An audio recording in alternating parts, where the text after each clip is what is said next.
Hello, everyone. I am so excited for today. The chat has been amazing. So continue going with the chat. I've heard we have some meat bombers. So that happened to us last year.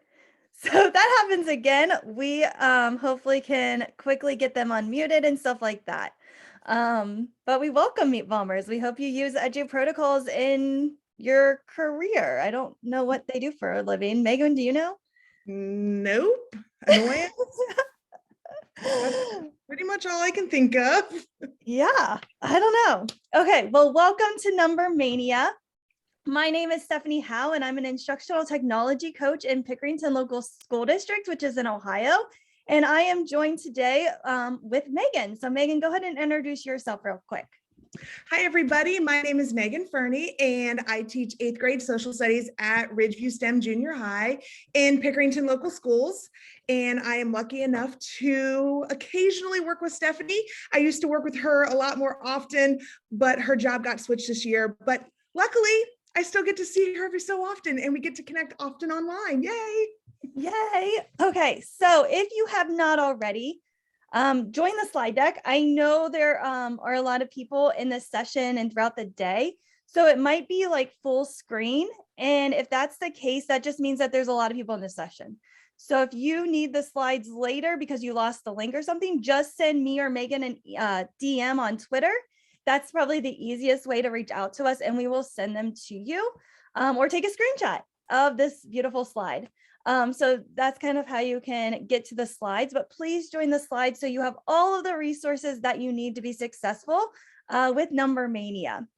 A couple other things before we get started is we put in the chat a tweet. So go ahead and tweet out on Twitter, add your favorite GIF along with it to just kind of show people how excited you are to learn about Number Mania. We are obsessed with Twitter, so we can't wait to follow you and see the things that you're doing if we're not already. Anything else I missed, Megan? I don't think so. All right, then let's start this party. If we missed you in the chat, sometimes that happens. So Megan stopped me or somebody stopped me, but please keep going away in the chat as well. All right, Megan, go ahead. All righty, so today we are talking about probably my favorite Edu protocol, Number Mania. I use this often in my social studies classes, but you can use this anywhere in any subject across any curriculum. It is the updated fancy version of an infographic. And what I love about this is that students can do this quickly in class, pulling information, doing a research project. So here's the idea. They're finding facts, images, brief descriptions. It's so simple, and including numbers.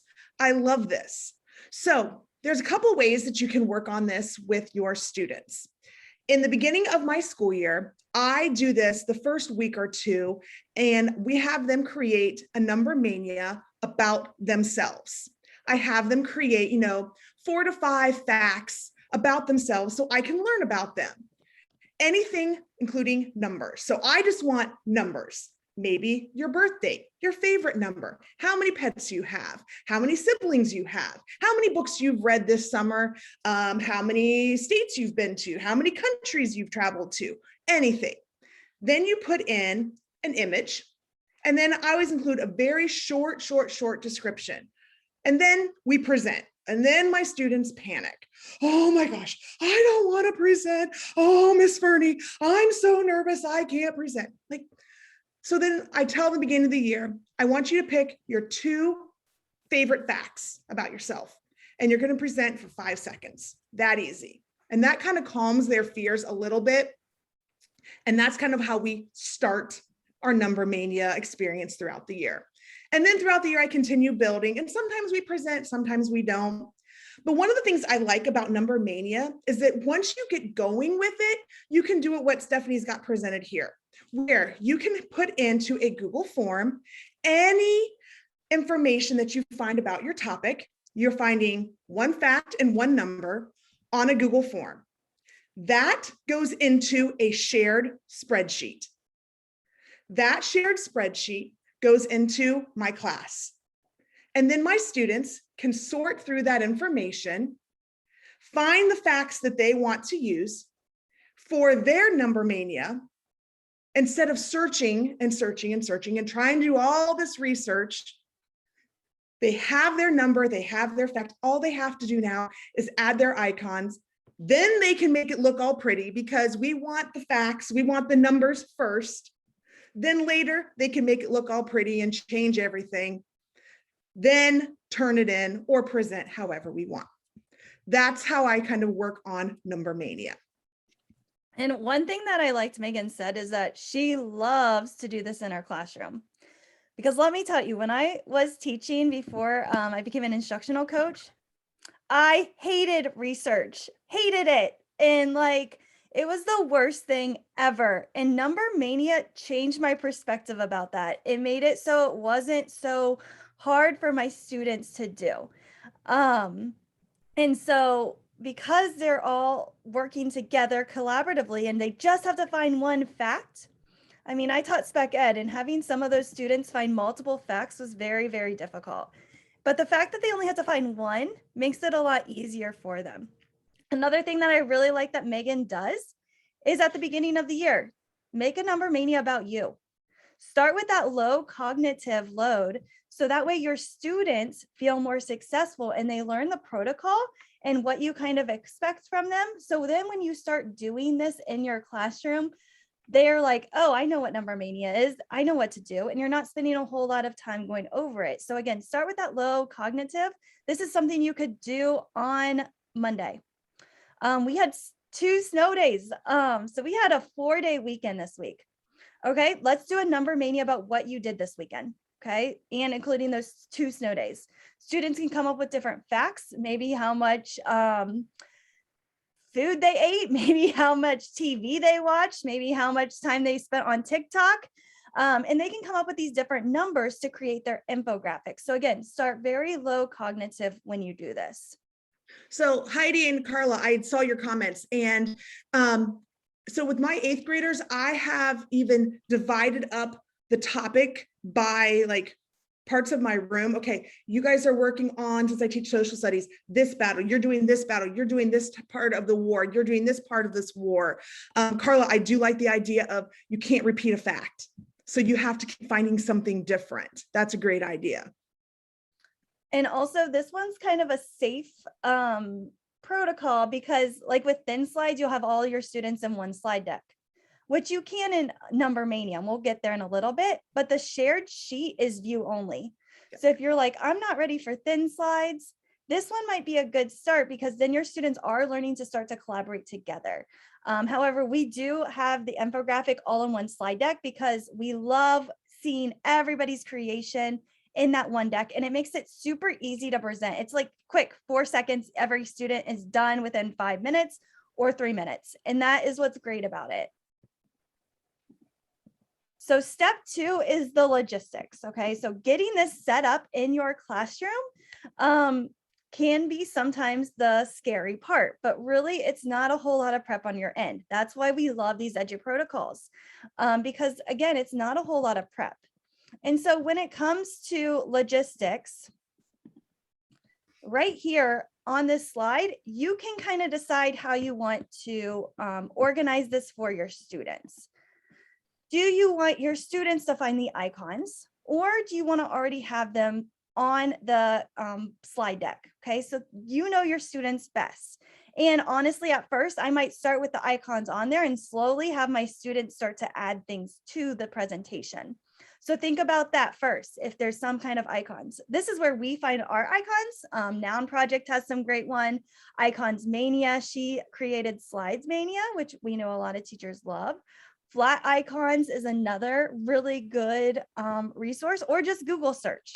So those are just some of the quick ways that you can find icons if you want to put them off to the side, or if you want your students, they can have these options to search for their icons.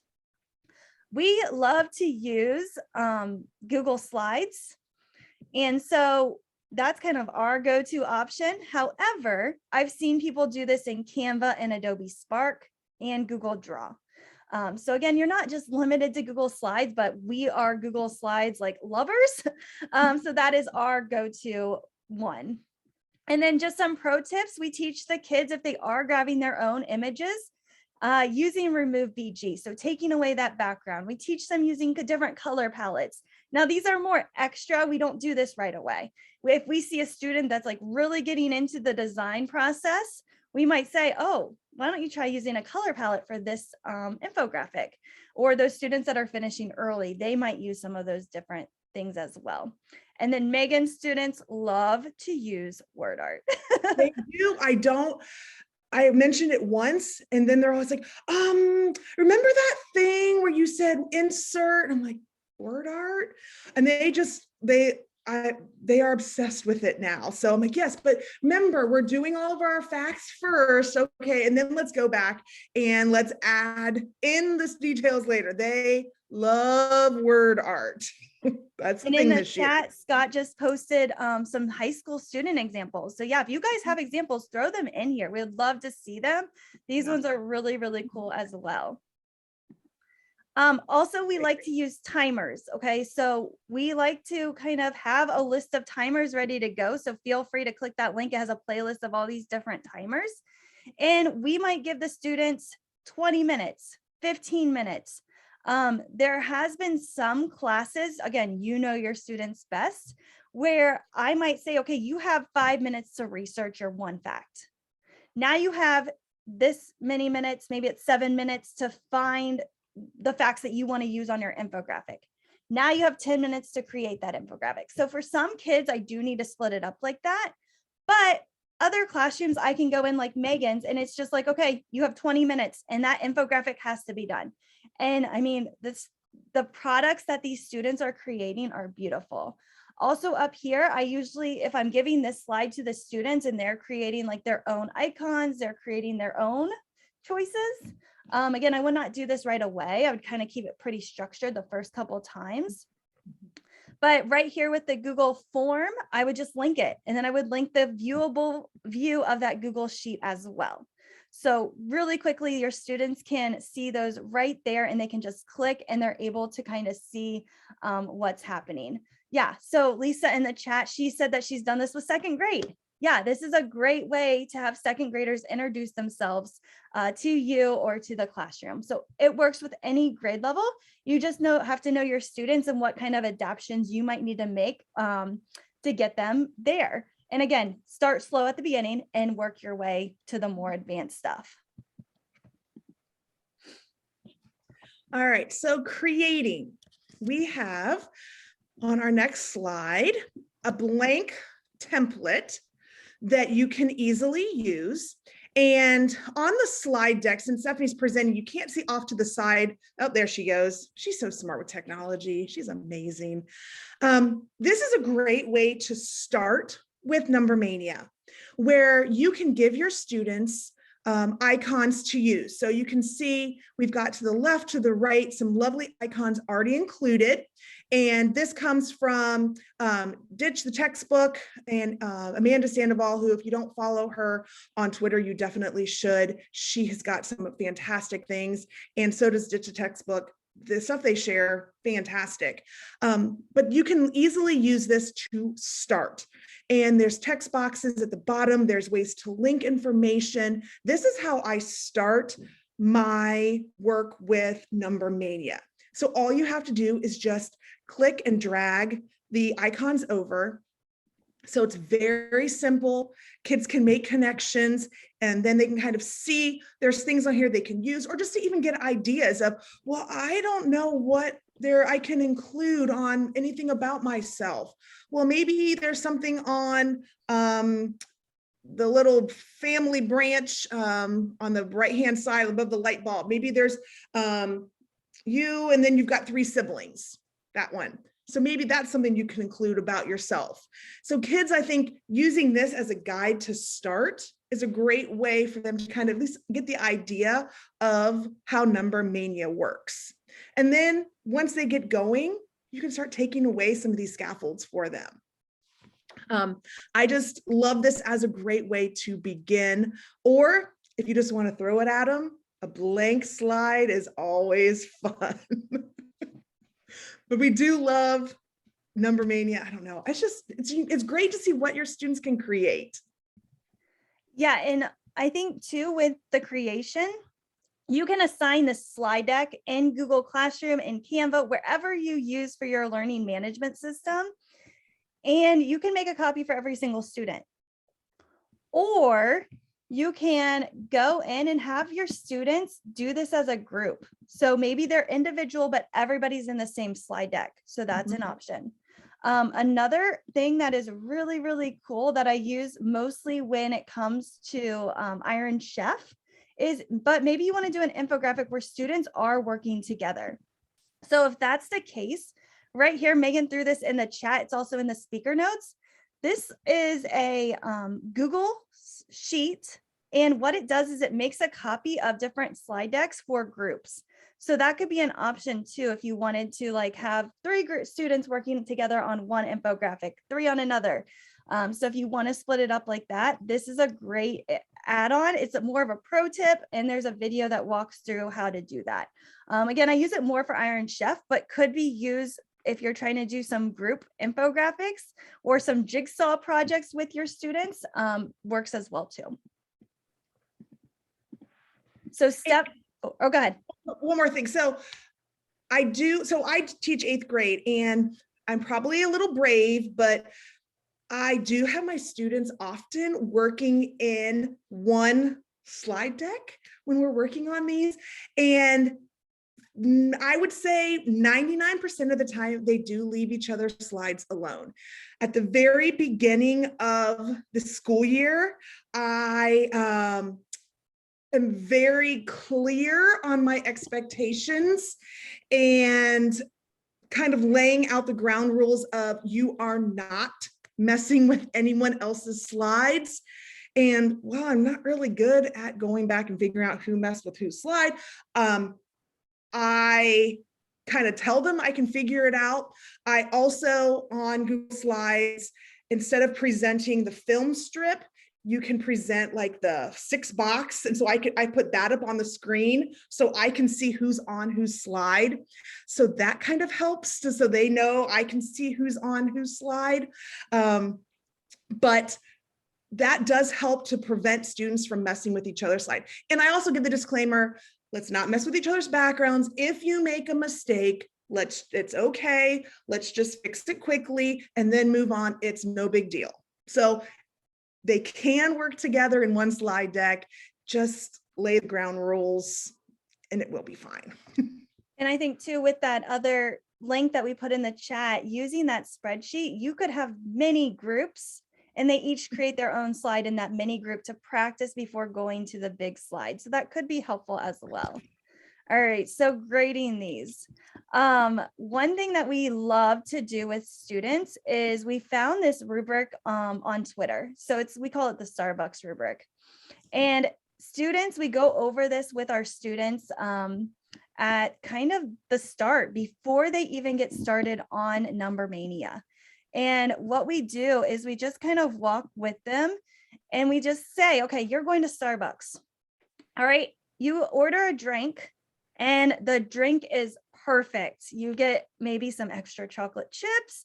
Maybe they gave you the bigger size on accident, but you're really happy. So like they went over and above with your order. That's going to get you a 4. So that's going to happen if your infographic is like over above our expectations. you're going to get a 4. Like, we're having a good day.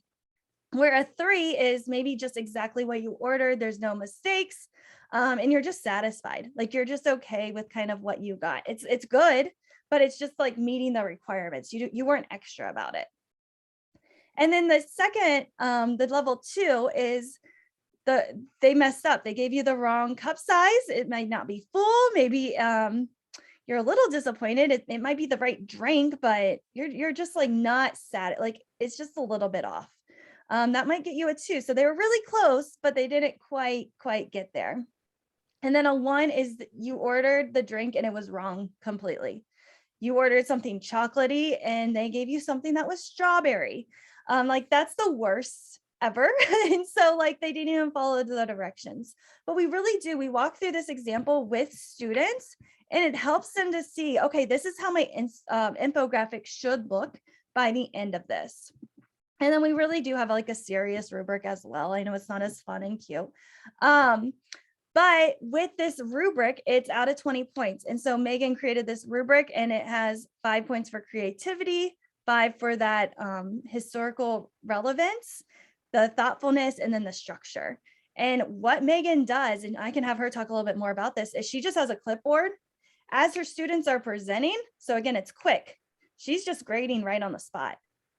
So all she has to do is put those grades into the grade book, and it's quick, it's fast. And the kid, like, she can see everybody's designs. She just goes to the next slide.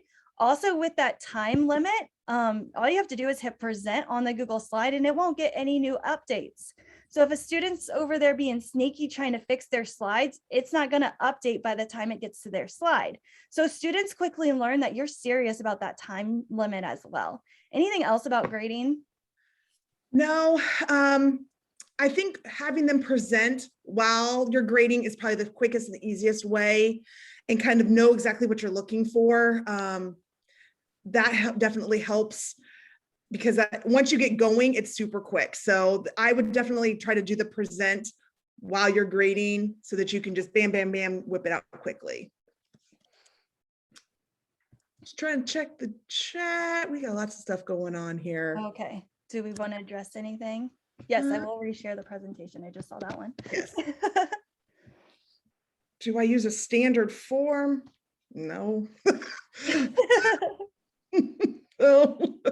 It's just kind of like this. I mean, it's this printed out, and she just circles real quickly. Yep. All the students did. And I try to focus, because realistically, making it look pretty in my eyes, that's not where the grade should come from. So I try to look at the whole meat of it and the content piece. So that's where they should get most of the points. And if they are finding the facts, they should be able to find or get the most points from that part. And I think too, sometimes it's not a graded activity. Sometimes it's just practice. Yep.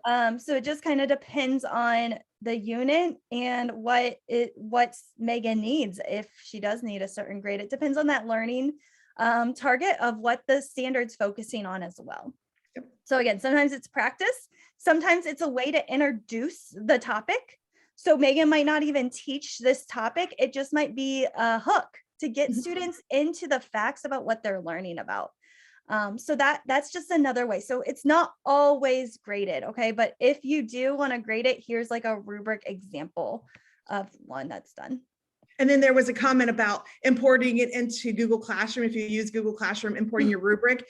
So yes, I have just, because I'm always like late to the party with things, I've just started doing that. And if you use Google Classroom and you can put your rubric, I mean, life saver, huge. And I love when people share tips. This is great. Keep putting them in there. Keep putting them in the chat. I think too, the kids could have this rubric and they could give peer feedback. I know John has like an Edu protocol. I don't know if it's like a real one yet. Like, I think it becomes real when it's in the book. Is that what it is? But he has one that's called, I think it's For the People. And the students do like a gallery walk of these different projects. And so we tried it out with videos. And so you could do that idea with Number Mania as well. So what the students are doing is they're giving peer feedback, and then the students are looking over their feedback, making any revisions that they need to do based on that feedback. So again, so many ideas when it comes to kind of giving feedback and grading that piece. Okay, did we catch up the chat? I think so. Okay. If we missed it, put it back in there. I'm sorry, guys.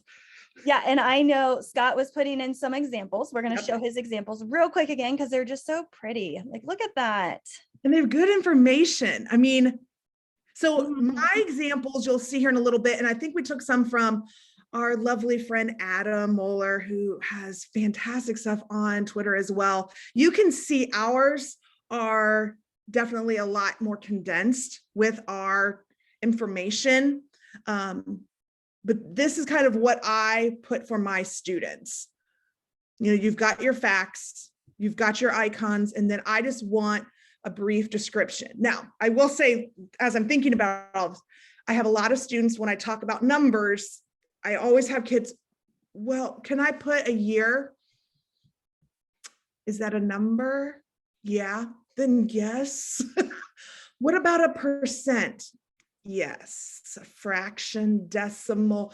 So make sure that you, I mean, it's every class period. I'm like, yeah, yes, please do so. So make sure that you may have to reiterate multiple times what a number is, especially when they're in 8th grade. And what I love about this example is this is all about the Civil War. Same concept, but look how different every student took that information from the spreadsheet and made it their own. Yep. So again, they're able to personalize it to kind of make it make sense in them. Like some people were like, oh, I'm going to use these nice little ribbons to kind of highlight the difference. Other people, they found this really cool photo on Google, and then they were able to type on there. Others added a box. So again, students were able to organize their own information however they wanted. We've got an example in the chat too, and thanks, Tara. This is me. I talk like I'm talking to my friends. So Yes, Heather put a, oh, this one's nice. oh, I like how they organized the Google form right here. So you're going to add your data. There's the so here's the spreadsheet, and then bam. Oh, and we've got that. Yep, we've got one of those examples here in a little bit. That by the numbers. Yeah. Thank you for sharing, Heather. Yeah, keep on sharing, guys. If you have done this before, let us see it. Here's our good friend Adam. And if you click on this image on the slide deck, we're also going to put it in the chat. This is a blank slide deck. Okay, so this example one that Adam did, and I love this one because it's kind of like a Venn diagram as well. Like they're comparing kind of New England, the middle, the South, the Southern. So again, it's kind of that like compare and contrast as well for students. So many different ways that you can do this. So again, if you just click, oh wait, this one goes, I think it's in the bottom of the speaker notes. But yeah, follow Adam. He is always sharing Edu Protocol. There he is. Like, look at that, Adam. He is never disappointing us with Edu Protocols. Nope. There's another one. This one was on Heather's example. I did this. When did I do? Oh, I did this with the Atlantic slave trade this year. And I put an example in, and I did it on Abraham Lincoln, I think, or one of the presidents. And then I had students that didn't follow directions. They did on the rest of the presidents. I was like, that's not the assignment. But it was nice because it kind of shows them exactly what to fill in. So that's another help that if you need a scaffold for students, this is a great way to do this. All right, so now we're going to go ahead and try Number Mania. So we are going to put the link for you to join the slide deck, and you are going to create your own Number Mania with us. So we are all going to be in the same slide deck. Okay, so I know that sounds crazy, but we can do it. So we are all going to be in the same slide deck. Go ahead and find your own slide and then just add your name to the speaker notes. So I'm going to go ahead and I'm going to pick number 1.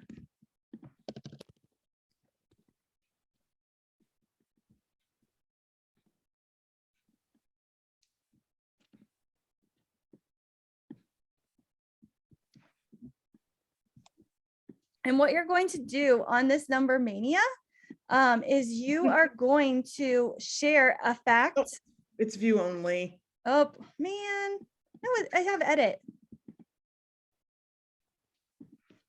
Hold on, let's try it again. Okay. It says comment only, but it says edit. Do you guys not see that? Wait, maybe it's because I think I know what it is. Okay, now try. Okay. I forgot what I was talking about. Oh, we're gonna do facts about you. So we want to get to know you. You can do your birthday. You can do how many kids you have, how many years you've been teaching. You can do as many facts as you want. Keep it between like 5 to 6, we'll say. But go ahead and start creating your slide and let's go ahead and get to know you. And you can use over on the side, you can grab these icons and you can add to it if you would like. You can also add your own icons if you want to, or do a Google search. So again, go ahead and make your way to a blank slide and put your name in the speaker notes so no one else takes it. And then you can go ahead and get creative. And so I'm going to set a timer for, you think about 5 minutes, Megan, to create? Or why not? So you're going to have 5 minutes to create. We're not going to share today, but I'm going to share for you. So make sure I'm able to understand your facts.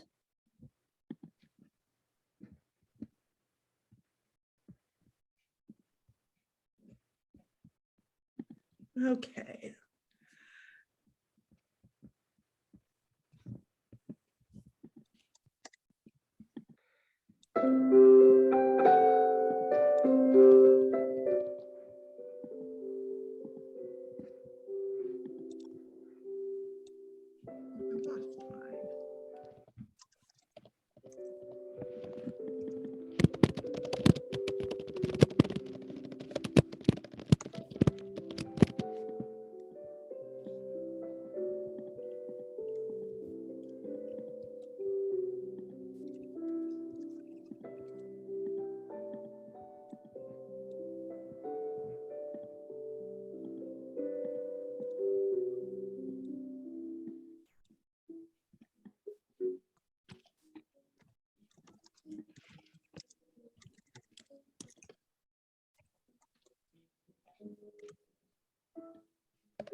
I know we had some people just join us.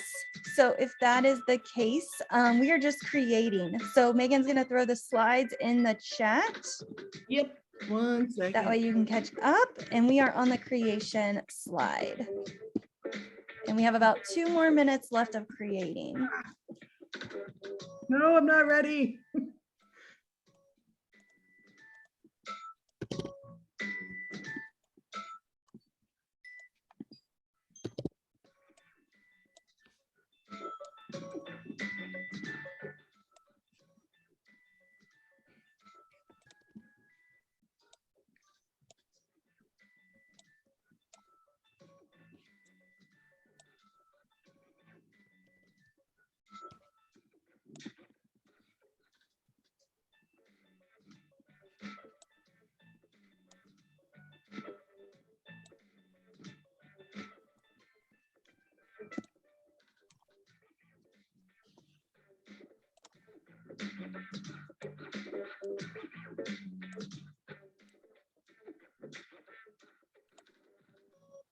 And Stephanie, Okay, so now is the sharing part of the number mania.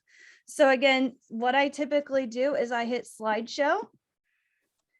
And when I get to Megan's slide, she might be like, no, I'm not ready. I added's not on there. And I'm like, well, the time's up. So again, I love that tip because it is super helpful and it teaches kids, hey, when I set a time limit and I hit present, that means all edits have to be done. So that is a great tip to do. Another really good tip is down here in the bottom. This is like single view, so I can just see the sidebar and Megan's. Yep. But over here, if I click right here, I can see everybody working all at the same time. So this is really helpful. And then I can go over here and be like, oh, this student right here, 34, they have not gotten anything done. I'm going to go over and have that conversation with that student. Or, hey, this student has done a really great job. They went over and above. I am just going to have a quick conversation with them. Okay, so you can use this to your advantage by kind of using and seeing. I know like a lot of elementary teachers, they give their students numbers because like for their book bags and like number everything. So if that's the case, just give the kids the same numbers. So if you're number 1, you're slide 1. If you're number 2, keep it the same. Megan does not do numbers because she's junior high. So she would just kind of go around and tell her students where they're at. And I also make sure immediately put your name in the speaker notes. And then at the beginning of the year, we have to have a conversation about where are the speaker notes. Sometimes speaker notes disappear for some reason. So then you have to go in and then I have to show them how to find the speaker notes or if they shrink them. It's a lot of prep work, but if you practice at the beginning of the year, it does help, especially with all edu protocols. And so then they present. So again, it's like 4 seconds. So what we might do is say, pick one fact. So students would pick their favorite fact about themselves. I typically go to bed at 8 p.m. So I go to bed really early, but I wake up really early. So that would be my one fact that I would share. And then we would go to Megan and she would share her one fact. Right now I've got 135 8th graders. That's a lot of 8th graders. That's not too bad. Yeah. All right. And then some people, they add backgrounds. So you can kind of see here how different people show their information differently, which is really, really cool to see. I love that they added a speech bubble with their Bitmoji. So that was a really clever idea. And as you're going through these, students pick up on different ideas to do or not do. And then you start to see them get really creative the more they do Number Mania. So these, you guys did a fantastic job. Yeah, you guys did a great job on these. Okay.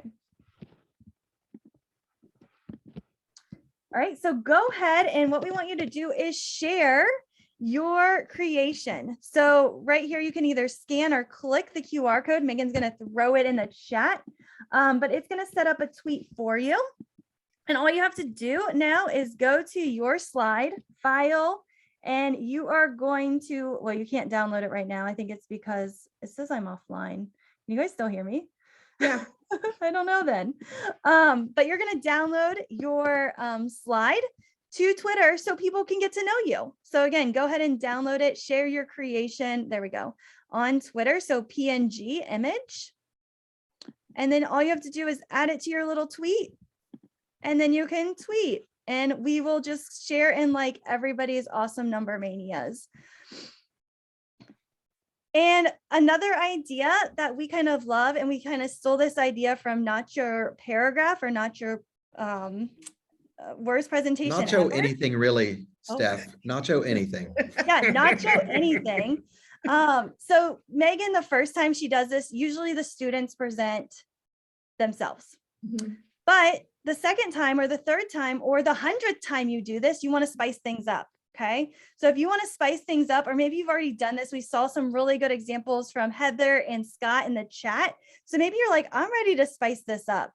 Like, students create their infographic. You pick random students, and those random students present not their infographic. Okay. So at the end, those students would present not their infographic. So just an idea. If you're looking to spice it up, because maybe you have been doing this and you're like, okay, I love it, but I need something. So that's really fun when they're trying to read off facts and they have no idea what they're trying to do. Okay. Scott put something else in the chat. Look at these, Scott, you are just killing it with these examples. Seriously. And then Yeah. people want And to you know know your the thing, I don't know if you shared this already, Stephanie, but Scott's doing these as opening lessons. These aren't culminations. So this isn't like 3 weeks and then make it. This is the first day. This is replacing the lecture. And that is another one of those small wrinkles. Look at Carla. She is blown away. I need a screenshot of that. Carla's like, Yeah, you can do these at the beginning, middle, or end of a lesson. It really doesn't matter, but it really does hook students when you do it right at the beginning, because then they're exploring their learning and they're exploring all these facts and all these people that might be in history. Yep. All right, so if hold on, Steph. Some people have asked about how you do your automated tweet thing. Oh, so automated tweet. This is amazing. It's called Click to This is an Tweet. extra piece, everybody. Yeah, Click this to is tweet. extra. Let's see if it will. we're off script now. Yes, but feel free. Now is your time. We are in the white space. Yes. Now is your time to ask questions. So if you guys have questions, feel free to let us know. Scott, if you wanted to cover anything, or Heather, I know you guys shared some really cool examples. Feel free to come off mute and let others know your success stories. We would love to hear it. But right here with Click to Tweet, you just go to this website, you sign in with your Twitter, and then you create your message, and then you generate a link. And then this is the link that you share, and people click this link and it will take them to whatever you want them to tweet. I didn't put anything, so it's not gonna work. All right. So I would just add that I've been doing this for a few years, and I've been pretty good at curating the good examples. There's plenty of bad examples that I could contribute, but they're just not as impressive. And the trick is to show students, okay, here's a great, medium, and poor example, and here's how we improve the poor examples. I love that you Well, said and that. I have a variation on that too, Scott. So look, I'm the author, right? And I was doing sketch and tell in the classroom last year, and I was not liking them. So I literally got on Twitter and I trolled the sketch and tell hashtag, and I made a presentation to show my kids what it's supposed to look like. It's like, your guys are not even close. Look at this. And it was great because within a week or two, we had dramatically improved. And I'm just willing to say maybe I wasn't explaining that well, but the pictures did the job. And then one other thing on Nacho, I know Heather is a researcher. She's the one that brought us Game of Quotes. Heather goes deep. If you want to know more about where the Nacho paragraph, Nacho presentation came from, there's a German drinking game called PowerPoint Karaoke. And the subtitle is Prepare to be Unprepared. So that's where I got that start of an idea of just present some stuff you've never seen. And if you can do it, you might be a teacher. That sounds interesting. Yeah, Stephanie, PowerPoint Karaoke. we may have to And do there was this. a question in the chat about like the Nacho graphic and how do you make it run smoothly? Again, I would not do it my first time. I would have the kids just Mhm. present their slides. And it's just kind of through like building that classroom culture, some of it. So you might want to do it after a couple weeks of getting to know the students. Mhm. Another fun thing is like telling which kid, like you're going to do this slide, like going around first and telling them while they're working. You could just give them a quick number or a quick another name. So that way they know what they're going to present. You could also give them 2 minutes to prepare their presentation. That way they can look over the slides and then they can present, or you can just have it be awful, because that's always fun too. Well, one other angle on that, what I do is I create common elements. So to practice for this, you could do a slide deck where every slide deck had to have a bad chart, a dinosaur, a sad meme, and a food icon. And so everybody knows what they're getting, but they don't know what, and they don't know the order. So it's scaffolded, right? But they're like, oh my God, yes. Oh my, who doesn't love a bad GIF? All right. So the kids get used to riffing, but it's in a scaffolded way. And again, I'm all about speed. I don't want to spend 6 hours building one of these. I want to crank it out in 10 minutes. I want everybody done presenting in 10 minutes so we can move on. Right. But awesome. it's literally it's a bottomless pit of mayhem, really. It just is. Awesome. And then, And then I have never, ever heard a class guffaw, look at that word, more than in worst presentation ever, because they literally don't care about what they're presenting, but they'll spend the whole year saying things like, bro, that's a lot of bullets, man. And it is hilarious. what did you call that, John? Richard was asking, did you have a special name for that presentation you do? That's just the worst prezzo ever. Yeah, if you It just says it, Google okay. John Carippo worst prezzo, it's on the YouTube. But what a great thing to do. And again, think of the iterations, you guys. You can do that the first day of school and have really crappy presentations. You can do it at the end of the first quarter, and your students will say things like this: "We already did this." And then I will say, so it should be really bad this time because you're now experts. And then we might do it the first day back from Christmas break, and they'll go, well, you did this twice. So I'm only going to give you 4 minutes because you're clearly masters. So you just play with the time limits and do things like that. You could do worst prezzo ever team edition. And you give the kids those repetitions, and you bring them back from their winter break with a celebration, their Easter break. Your prep goes down. They can't wait to come back to school. When's you ever heard that one? And those iterations, you just play with them. It's great. All right. Any other questions? Let us know. If we do need to start hopping off so the next person can get prepared for their session. And we hope I'm the that they're next having- person. Oh, Don's the next person, so he doesn't need time to get ready. Oh, he's So you good can to you can go. just make me host, stop recording, make me host, and keep doing your thing. Yeah, I Because can I do don't, that. I've got 10 more minutes. But John- feel free to reach out to us on Twitter if you do have questions. We are more than happy to share. We are the Google folder type of sharers, like John was saying earlier. We're not the single Yeah, file. they're serial overshares. Don't Yeah, ask so just be Stephanie. aware of that. If you're overwhelmed, If you've don't. only don't got a mess gig left on your Google Drive, don't ask her for help. It'll end badly. up. And she's not platform centric. She will give you stuff on everything, how to run your flip phone, charging your Tesla. She does not care.